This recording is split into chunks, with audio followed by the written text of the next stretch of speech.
Bonjour à tous! Dans cette vidéo de 180 secondes, je vais vous présenter mon mémoire qui porte sur la kinésithérapie et les troubles de l'oralité chez l'enfant.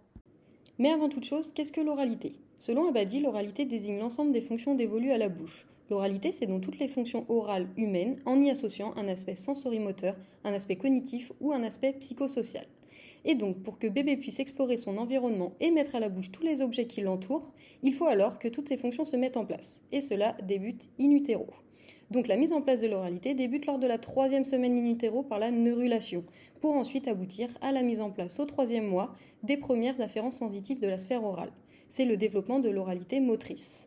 Ensuite, après la naissance, on a tout d'abord l'oralité primaire de 0 à 6 mois. C'est une oralité de réflexe ou dite archaïque. Et il ne faut pas oublier aussi que la bouche est l'outil d'exploration privilégié par le nouveau-né. Et c'est pourquoi dans les premiers mois de la vie, le développement de l'oralité est conjoint avec le développement psychomoteur de l'enfant. Et ensuite, à partir de 6 mois, on arrive sur une oralité secondaire. Les réflexes mis en place précédemment deviennent volontaires et conscients, et on retrouvera pendant cette période la diversification alimentaire, le développement de l'appréhension fine et la marche. Et toutes ces expériences vont apporter à bébé de nouvelles sensorialités. Au final, il faut bien comprendre que l'évolution de l'oralité s'échafaude sur les expériences sensorielles et motrices de l'enfant. L'oralité et la motricité sont interdépendantes dans leur construction. Mais attention, si durant ce parcours un maillon de la chaîne est rompu, alors l'oralité se retrouve perturbée. Et en effet, le trouble de l'oralité est défini par Sénèze comme une hypersensibilité sensorielle et corporelle à un stimulus, entraînant de sévères restrictions alimentaires ainsi que des difficultés praxiques. C'est pourquoi des troubles primitifs de l'espace oral vont influencer la suite du développement, car on l'a dit précédemment, tout est lié. Donc les troubles ne sont pas restreints qu'au champ ORL, car il y aura aussi des répercussions sur le développement psychomoteur, le langage ou l'aspect psychoaffectif. Et donc une prise en charge et une prévention précoce des troubles de l'oralité sont donc à privilégier.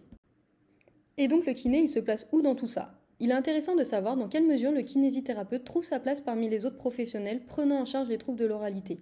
Où est l'intérêt de la kinésithérapie pour ces patients? Actuellement, la prise en charge elle est principalement réalisée par les orthophonistes et les psychomotriciens.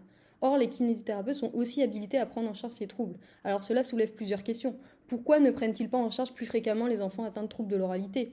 Y a-t-il assez de kinésithérapeutes formés? Et même existe-t-il un besoin? C'est pourquoi, pour répondre à toutes ces questions, j'ai souhaité organiser un entretien focus group rassemblant différents professionnels formés sur les troubles de l'oralité, soit des kinésithérapeutes, un psychomotricien, des ergothérapeutes et un orthophoniste. Et tout cela dans le but de créer un échange et un partage d'expériences sur le sujet.